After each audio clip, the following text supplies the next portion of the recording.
7 ستمبر 2024 تاریخ ساز یادگار عظیم الشان گولڈن جوبلی ختم نبوت کانفرنس، جس میں انسانوں کا سمندر امڈ آیا۔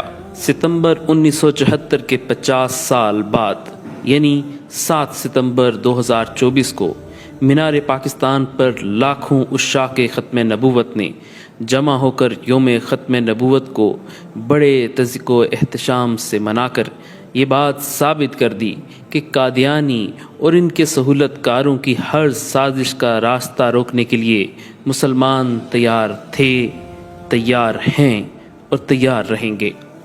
مینار پاکستان میں جمع ہونے والا لاکھوں کا مجمع لاہور کی تاریخ کا ایک بڑا اور یادگار ترین اجتماع تھا۔ اس مجمع میں کوئی ایک شخص ایسا نہ تھا جس کو پیسے دے کر یا کسی لالچ میں لایا گیا ہو، فقط دلوں میں اٹھتی عشق رسالت کی چنگاری ہی تھی جو عوام کو جوک در جوک اس کانفرنس میں لے آئی۔ پورے پاکستان سے لوگوں نے انفرادی اور قافلوں کی صورت میں کانفرنس میں شرکت کی۔ عصر کے بعد ہی لاہور کی سڑکوں کا یہ حال تھا کہ مینار پاکستان تا بادشاہی مسجد اور شاہی قلعے کی ذیلی گلیوں میں تل دھرنے کی جگہ نہ تھی۔ اپنی تمام تر وسعتوں کے باوجود یہ ساری جگہ انتہائی کم اور ناکافی ہو گئی۔ مجمع کی کثرت کی وجہ سے باہر کے راستوں پر پھنس جانے والے ہزاروں عشاق نے پہنچنے کے باوجود یہ کانفرنس موبائلز پر لائیو دیکھی۔ مینار پاکستان کا وسیع و عریض گراؤنڈ کھچا کھچ بھرا ہوا تھا، جبکہ لوگوں کی بہت بڑی تعداد اس کے باہر بھی موجود تھی۔ ملحقہ سڑکیں، پارکس، حتیٰ کہ درختوں پر بھی لوگ موجود تھے۔ رات 1 بجے کے قریب جب اختتامی دعا ہوئی تو قافلے بدترین ٹریفک جام میں پھنسے رہے اور اکثریت فجر کے آس پاس نکل سکی۔ بلا شبہ یہ اجتماع لاہور کی تاریخ کے بڑے اجتماعات میں سے ایک تھا۔ تمام مسالک کے علماء کو خطاب کا موقع دیا گیا، جبکہ کروڑوں افراد نے اسے سوشل میڈیا کے ذریعے براہ راست دیکھا۔ حسب سابق اور حسب توقع نیشنل میڈیا اور پرائیویٹ چینلز نے اس فقید المثال تاریخی کانفرنس کو بالکل بھی اہمیت اور کوریج نہ دی۔ کانفرنس کا باقاعدہ آغاز بعد نماز عصر ہوا۔ ڈرون فوٹیجز میں دیکھا جا سکتا ہے کہ کانفرنس کے آغاز پر ہی پنڈال تقریباً بھر چکا تھا۔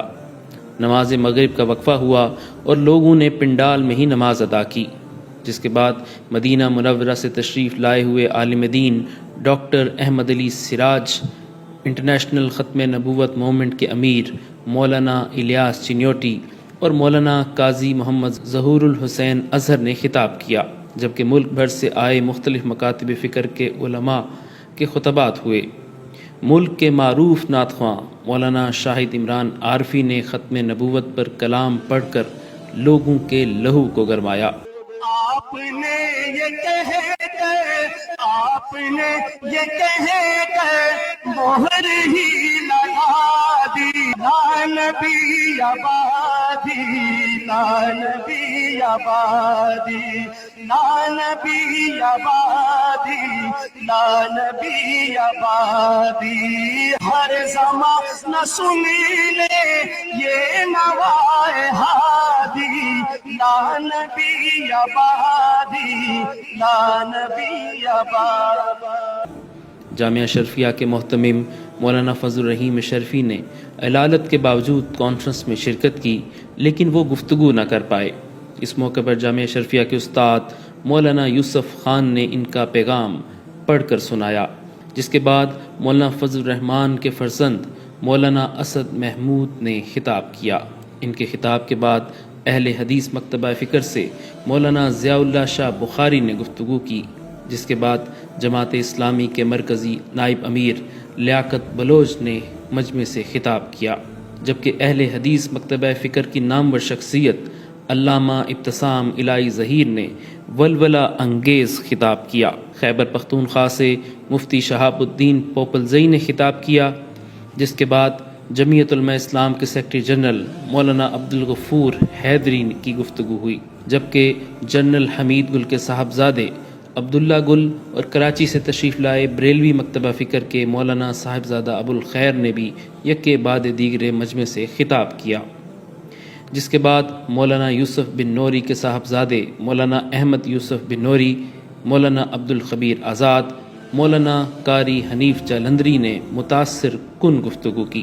جمعیت کے سیکرٹری اطلاعات مولانا امجد خان، جبکہ مرکزی جمعیت اہل حدیث کے پروفیسر ساجد میر اور مجلس احرار اسلام کے امیر سید کفیل شاہ بخاری کا خطاب ہوا، جبکہ کراچی سے آئے معروف عالم دین مولانا منظور مینگل نے بھی اس موقع پر خطاب کیا۔ معروف شاعر سید سلمان گیلانی نے موقع کی مناسبت سے نظم پڑھ کر خوب داد وصول کی۔ یاد تو ہوگی تمہیں 74 کی تحریک، 74 کی تحریک کی تھی قیادت گولڈن پگڑی والے نے، وہاں بھی دیوبندی بریلوی کر دیے ایک، دائی وحدت گولڈن پگڑی والے نے۔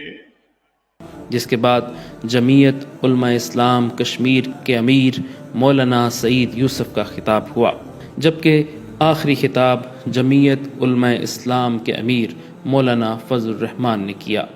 نبی صلی اللہ علیہ وسلم کے عاشقوں کے سمندر کو دیکھ کر اسلام دشمنوں کی آنکھیں کھل جانی چاہیے۔